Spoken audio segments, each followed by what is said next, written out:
Hello friends, आप सभी का हमारे यूट्यूब चैनल में स्वागत है। आज हम आपके लिए लेकर आए हैं पीईटी से संबंधित पिछले साल के कुछ क्वेश्चन। ये हमारे 20 क्वेश्चन हैं जो पैट के एग्ज़ाम में पहले आ चुके हैं। और आज के जो हमारे क्वेश्चन हैं वो हमारे भारतीय इतिहास से संबंधित हैं। तो हमारा पहला क्वेश्चन है, हड़प्पा काल का इनमें से कौन सा नगर 3 भागों में विभाजित था? हड़प्पा काल का ऐसा कौन सा नगर था जो 3 भागों में बटा हुआ था? लोथल, मोहनजोदड़ो, कालीबंगा, धोलावीरा। तो सोचिए इनमें से कौन सा था जो ऐसा नगर जो 3 भागों में बटा हुआ था।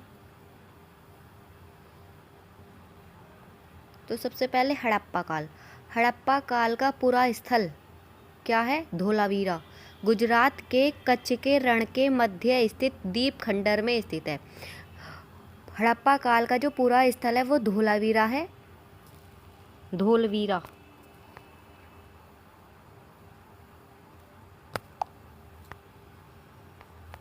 धोलावीरा और यह गुजरात के कच्छ के रण में के मध्य में स्थित खडीर द्वीप में स्थित है। खडीर द्वीप में स्थित है। कच्छ के रण के मध्य में स्थित है। कौन सा द्वीप? खडीर द्वीप में। धोलावीरा 3 भागों में विभाजित है, यानी कि हमारा इसका आंसर क्या है? धोलावीरा। ये 3 भागों में विभाजित था। नगर के महाप्रसाद वाले भाग के उत्तर में एक विस्तृत, संपूर्ण एवं व्यापक समतल मैदान के अवशेष मिले हैं। यानी उत्तर में एक विस्तृत, संपूर्ण और व्यापक समतल मैदान के अवशेष मिले हैं। इसके उत्तर में नगर का मध्यम भाग है जिसे पुर की संज्ञा दी जाती है। मध्य में क्या स्थित है? पुर। और इसके पूर्व में नगर का तीसरा महत्वपूर्ण भाग स्थित है जिसे निचला शहर कहते हैं, और ये महत्वपूर्ण भी है। इसे अवम नगर भी कहा जाता है। इसे अवम नगर भी कहा जाता है। तो हमारा इसका आंसर है धोलावीरा। हड़प्पा काल का इनमें से कौन सा नगर 3 भागों में विभाजित था? तो वो था धोलावीरा। हमारा सेकंड क्वेश्चन है, मोहनजोदड़ो शब्द का अर्थ क्या है? पसंदीदा शहर, माउंट ऑफ द डेड, रहने की जगह, एक बाजार क्षेत्र। तो इसे तो आप पढ़ते ही समझ गए होंगे। तो इसका आंसर क्या है? B, mount of the dead. Sindhu घाटी सभ्यता एक नगरीय सभ्यता थी। इसमें मोहनजोदड़ो सिंधु घाटी सभ्यता का प्रमुख नगर था। सिंधु घाटी सभ्यता का प्रमुख नगर क्या था? मोहनजोदड़ो। मोहनजोदड़ो शब्द से अभिप्राय क्या है? मृतकों का टीला, यानी कि mount of the dead. Hindi में कहेंगे मृतकों का टीला। इसमें इन्होंने इंग्लिश में कह दिया है mount of the dead. Sindhu घाटी सभ्यता में प्राप्त बृहत स्नानागार मोहनजोदड़ो नगर से ही प्राप्त हुआ है। विशाल स्नानागार कहाँ से प्राप्त हुआ है? मोहनजोदड़ो से, जिसके मध्य स्थित स्नान कुंड जो लगभग 7.01 मीटर चौड़ा, 11.8 मीटर लंबा तथा 2.43 मीटर गहरा है।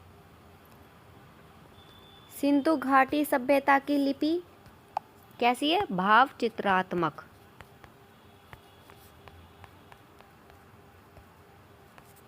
सिंधु घाटी सभ्यता की लिपि भाव चित्रात्मक है। यह लिपि दाएं से बाएं की ओर लिखी जाती है। कौन सी? दाएं से बाएं की ओर। तो इसका आंसर है mount of the dead. Mohenjodaro शब्द का क्या अर्थ है? Mount of the dead. Option number B. Question number 3, Sindhu घाटी सभ्यता के बारे में इनमें से कौन सा कथन सत्य है? तो इसके ऑप्शन है, सिंधु लोग कपास का उत्पादन करने वाले पहले थे। उन्होंने लकड़ी के बक्से में अनाज भंडारित किया, यानी अनाज को इकट्ठा किया लकड़ी के बक्सों में। सिंधु घाटी सभ्यता पंजाब, सिंध, बलूचिस्तान, गुजरात, राजस्थान और पश्चिम बंगाल के कुछ हिस्सों को कवर करती है, यानी सिंधु घाटी सभ्यता इन हिस्सों को कवर करती है। सिंधु लोग कुत्तों, बिल्लियों और घोड़ों को बड़े पैमाने पर पालते थे। तो इसका आंसर क्या है, सोचिए। देखिए, मैं जो क्वेश्चन करवा रही हूँ, आपका एग्ज़ाम जल्दी है 15-16 डेट को। तो इनमें से पहले आप मेरे आंसर से पहले अपना आंसर वीडियो को पॉज करिए और अपना आंसर सोचिए और उसके बाद मिलाइए अपना आंसर की सही है या नहीं, और फिर मुझे बताइए कि आपके कितने सही हुए और कितने गलत। तो इसमें से कौन सा है? पहला, सिंधु लोग कपास का उत्पादन करने वाले पहले थे। कपास भारत की आदि फसल है जिसकी खेती बहुत ही बड़ी मात्रा में की जाती है। भारत की आदि फसल क्या है? कपास। यहाँ आर्यावर्त में ऋग्वैदिक काल से ही इसकी खेती की जाती आ रही है। सिंधु घाटी सभ्यता के हड़प्पा निवासी कपास के उत्पादन में संसार भर में प्रथम माने जाते थे, यानी सिंधु घाटी सभ्यता के जो हड़प्पा निवासी थे वो कपास उत्पादन में सर्वप्रथम माने जाते थे दुनिया भर में।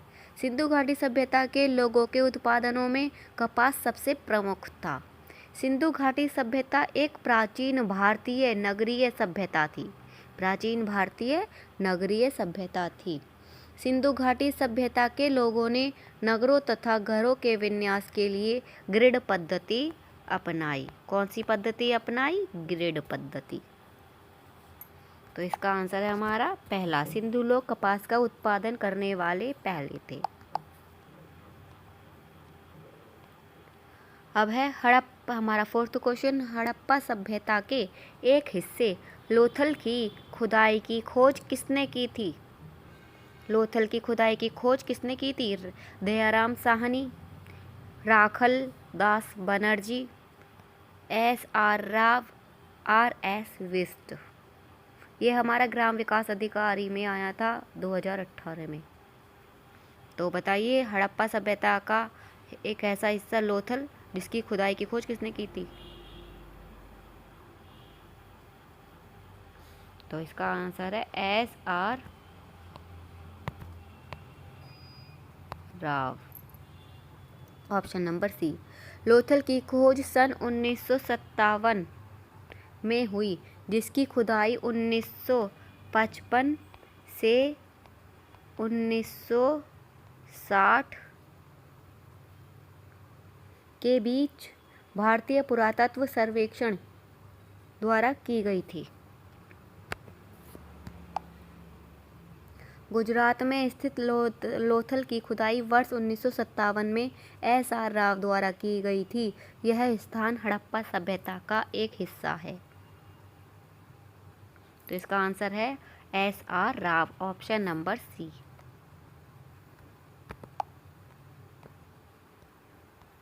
चलिए क्वेश्चन नंबर 5 पे चलते हैं।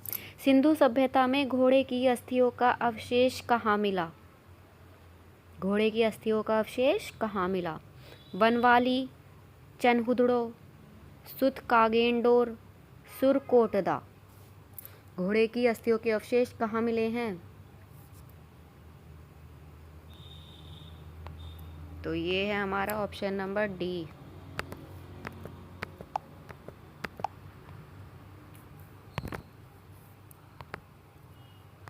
सुरकोटदा गुजरात के कच्छ जिले में स्थित है। यह कहाँ स्थित है? गुजरात के कच्छ जिले में सुरकोटदा, जहाँ से घोड़े की अस्थियाँ तथा एक कब्रगाह के अवशेष प्राप्त हुए हैं। घोड़े की अस्थियाँ भी मिली है और एक कब्रगाह के भी अवशेष मिले हैं। लोथल से घोड़ों की लघु मृण मूर्तियों के अवशेष प्राप्त हुए हैं। ये हमारा लोअर द्वितीय में आया था 2016 में। क्वेश्चन नंबर 6, निम्नलिखित में से कौन सा सिंधु घाटी की सभ्यता से संबंधित स्थल नहीं है? कालीबंगन, रोपड़, पाटलिपुत्र, लोथल। सिंधु घाटी की सभ्यता से स्थित को संबंधित स्थल नहीं है, तो ये है हमारा पाटलिपुत्र। लोथल से प्राप्त जो वस्तुएं हुई हैं, युगल समाधि, पत्तन, घोड़े के अवशेष, धान की भूसी। तो रोपड़ से हमें क्या क्या मिला है?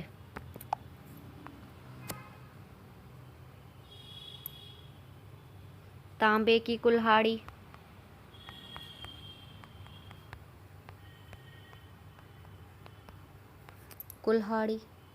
मानव कंकाल के साथ कुत्ता, ये सब हमें रोपड़ से मिला है।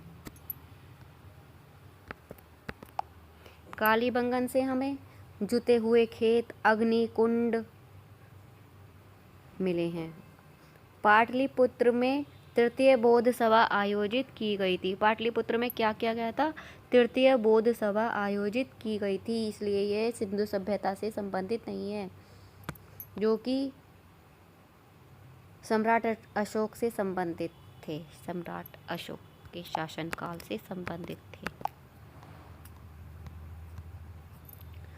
क्वेश्चन नंबर 7, उपनयन समारोह से क्या तात्पर्य है? इसके ऑप्शन है, बच्चे को एक औपचारिक नाम दिया जाता है, बच्चे को सूर्य और चंद्र के औपचारिक दर्शन कराए जाते हैं, बच्चे को पवित्र जनेऊ धारण कराया जाता है, बच्चे का विवाह किया जाता है। तो बताइए उपनयन समारोह से क्या मतलब है?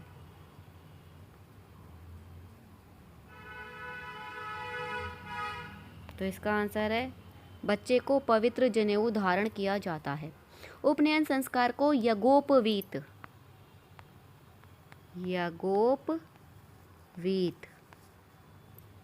संस्कार के नाम से भी जाना जाता है। इसमें बच्चे को पवित्र जनेऊ धारण कराया जाता है। प्राचीन समय से आज के समय में इस संस्कार का स्वरूप बिल्कुल बदल चुका है। पहले इस संस्कार को शुद्धिकरण संस्कार के रूप में जानते थे, जिसके उपरांत शिष्य गुरु के साथ आश्रम में रहकर शिक्षा ग्रहण करते थे। इस संस्कार के उपरांत बालकों को द्विज कहा जाता था। क्या कहा जाता था? द्विज। पहले ये अनिवार्य नहीं था, परंतु कर्म कांडों में इसे अनिवार्य कर दिया गया तथा सामान्यतः विवाह पूर्व किया जाने लगा। तो इसका आंसर ऑप्शन नंबर सी, बच्चे को पवित्र जनेऊ धारण कराया जाता है। क्वेश्चन नंबर 8, सत्यमेव जयते महावाक्य कहाँ से उद्धृत है, यानी कहाँ से लिया गया है? शतपथ ब्राह्मण से, यशोपनिषद से, मुंडक उपनिषद से, महाभारत से। सत्यमेव जयते कहाँ से लिया गया है?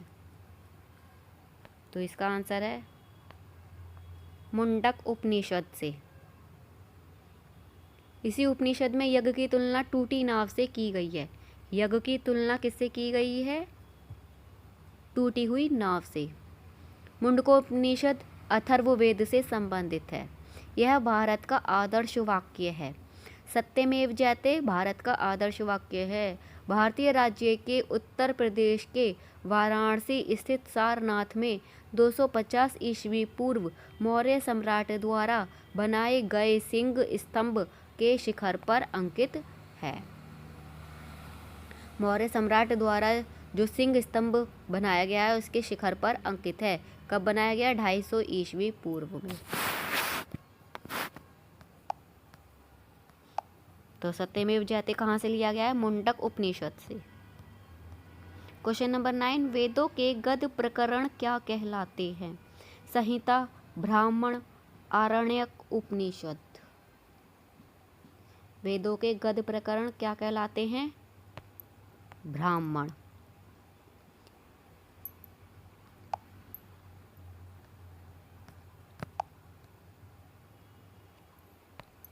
अब देखिए, वेदों का जो पद भाग होता है वो क्या कहलाता है? ऋग्वेद और अथर्ववेद।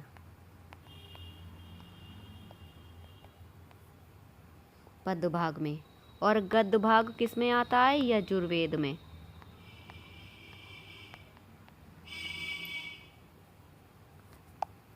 और गायन भाग किस में आता है?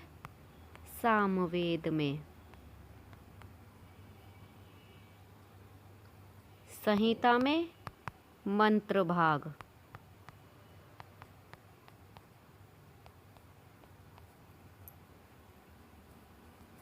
ब्राह्मण में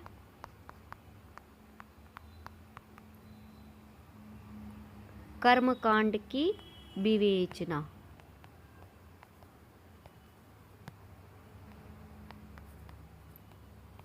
गद्य के रूप में है।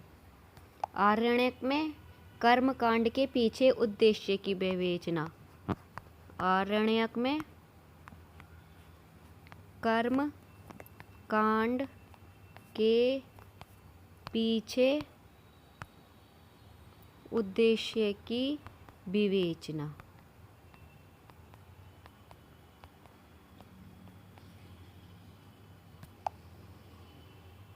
उपनिषद में परमेश्वर, परमात्मा, ब्रह्म और आत्मा के स्वभाव और संबंध का बहुत ही दार्शनिक और ज्ञानपूर्वक वर्णन है। तो इसका आंसर है वेदों के गद्य प्रकरण क्या कहलाते हैं? Brahmin. Option number B. Question number 10, निम्नलिखित में से कौन सा ज्ञान के सिद्धांत पर बल देता है?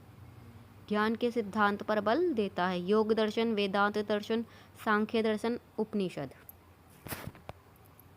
ओहो,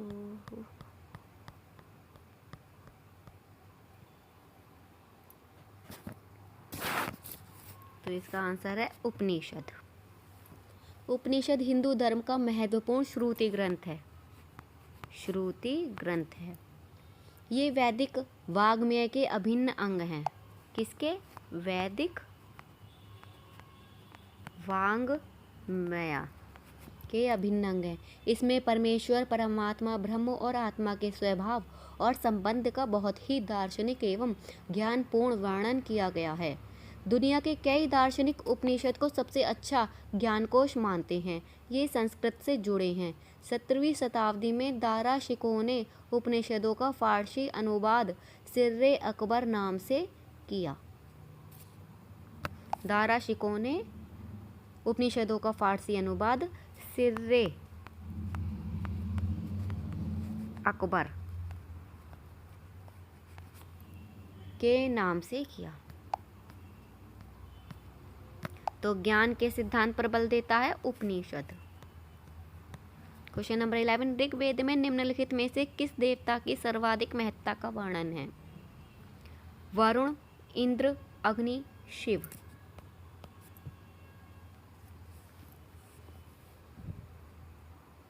तो ऋग्वेद में किस देवता का वर्णन है? इंद्र।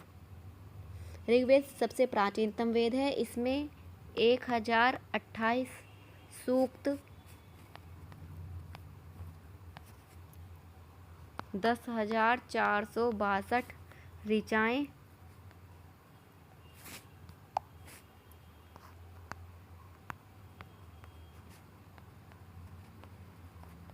ऋचाएं, हैं। ऋग्वेद के पढ़ने वाले ऋषियों को होत्र कहते हैं। इसमें सर्वाधिक इंद्र का वर्णन है। इंद्र के लिए 250 तथा अग्नि के लिए 200 ऋचाओं की रचना की गई है। क्वेश्चन नंबर 12, प्राचीनतम वेद कौन सा है? ऋग्वेद, अथर्ववेद, यजुर्वेद, सामवेद। तो प्राचीनतम वेद कौन सा है हमारा? अभी हमने बताया था ऋग्वेद। क्वेश्चन नंबर 13, निम्नलिखित में से किस भारतीय पुरातन ग्रंथ में अपराध और अपराधी का जिक्र आता है? अर्थशास्त्र, मनुस्मृति, न्याय मीमांसा, उपर्युक्त सभी। तो क्या आएगा इसका? उपर्युक्त सभी। अर्थशास्त्र, मनुस्मृति, न्याय मीमांसा सभी में अपराध और अपराधी का जिक्र आता है।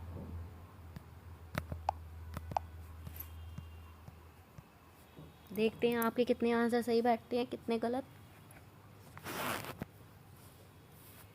क्वेश्चन नंबर 14, सतपथ ब्राह्मण और तैत्तिरीय ब्राह्मण ब्लैंक के ब्राह्मण मूल पाठ हैं? सामवेद, अथर्ववेद, ऋग्वेद, यजुर्वेद। तो क्या है इसका?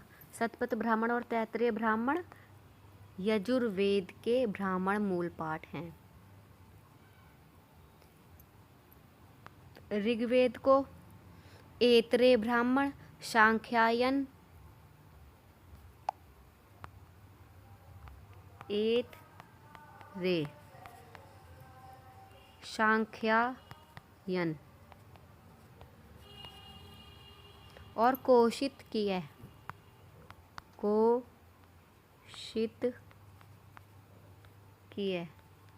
ब्राह्मण, और शुक्ल यजुर्वेद में शतपथ ब्राह्मण, कृष्ण यजुर्वेद में तैत्तिरीय ब्राह्मण और सामवेद में पंचविश,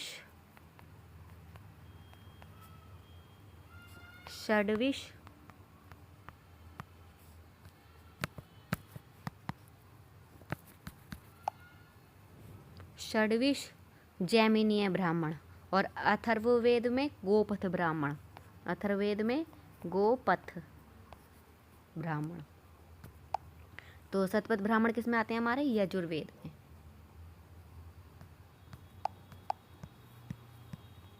15 ऋग्वेद में निहित गायत्री मंत्र किस देवता को समर्पित है?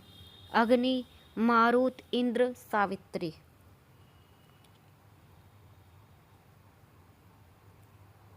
ऋग्वेद में निहित गायत्री मंत्र किस देवता को समर्पित है? अग्नि, मारुत, इंद्र, सावित्री। तो इसका आंसर है सावित्री। ऋग्वेद के तीसरे मंडल में निहित गायत्री मंत्र सविता यानी कि सवित्री देवता को समर्पित है। इस मंडल की रचना विश्वामित्र ने की थी। ऋग्वेद में कुल 10 मंडल हैं। ऋग्वेद में कितने मंडल हैं? कुल 10 मंडल हैं। क्वेश्चन नंबर 16 सर्वाधिक प्राचीन पुराण कौन सा है? मत्स्य पुराण, विष्णु पुराण, नारद पुराण, वामन पुराण। सर्वाधिक प्राचीन पुराण कौन सा है? मत्स्य पुराण। भारतीय ऐतिहासिक कथाओं का सबसे अच्छा क्रमबद्ध विवरण पुराणों में मिलता है। इनकी संख्या 18 है, जिनमें से 5 मत्स्य, वायु, 5 कौन कौन से हैं? मत्स्य, वायु, विष्णु, ब्राह्मण, भागवत पुराण हैं। पुराणों में मत्स्य पुराण सबसे प्राचीन और प्रमाणिक हैं। कुल कितने पुराण हैं? 18।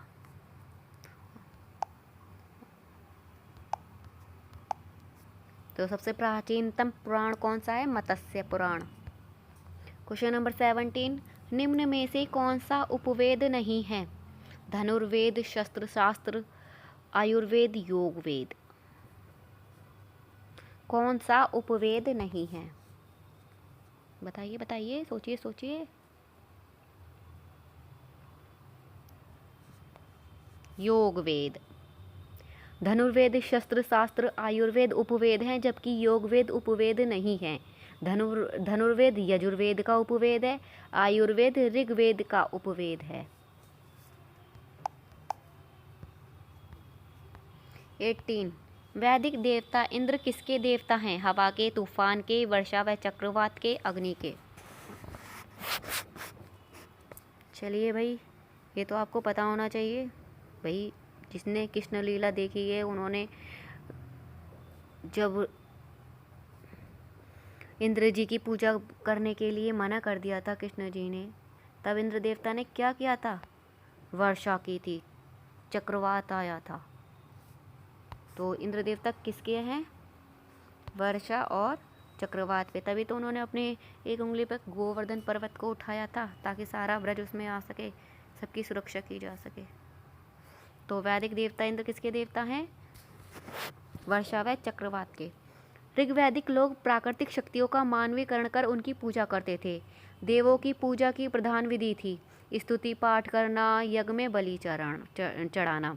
प्रारंभ में आर्यों के प्रमुख देवता वरुण थे, लेकिन ऋग्वेद की रचना काल तक इंद्र सर्वप्रमुख देवता हो गई।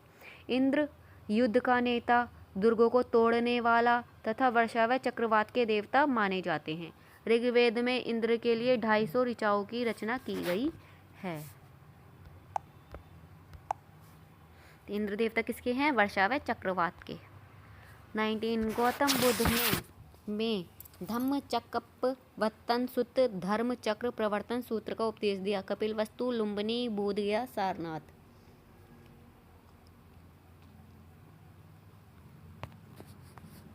सारनाथ। महात्मा गौतम बुद्ध के प्रथम उपदेश को धर्म चक्र प्रवर्तन कहा जाता है। गौतम बुद्ध ने अपना प्रथम उपदेश सारनाथ में दिया, जो कि उत्तर प्रदेश के वाराणसी में स्थित है। सारनाथ को अन्य नाम ऋषि पत्तनम के नाम से भी जाना जाता है। सारनाथ को किससे नाम जाना जाता है? ऋषि पत्तनम के नाम से भी जाना जाता है। गौतम बुद्ध ने अपना सर्वाधिक उपदेश कौशल देश की राजधानी श्रीवस्ती में दिया था। तो ये था आज का हमारा आखिरी क्वेश्चन। आने वाला है 20 क्वेश्चन हमारा। उस स्थान का नाम बताएं जहां बौद्धों की मान्यता के अनुसार गौतम बुद्ध ने अपनी मृत्यु के बाद परिनिर्वाण प्राप्त किया। कौशाम्बी, कुशीनगर, बदायूं, चित्रकूट। सोचिए, जल्दी आंसर बताइए इसका।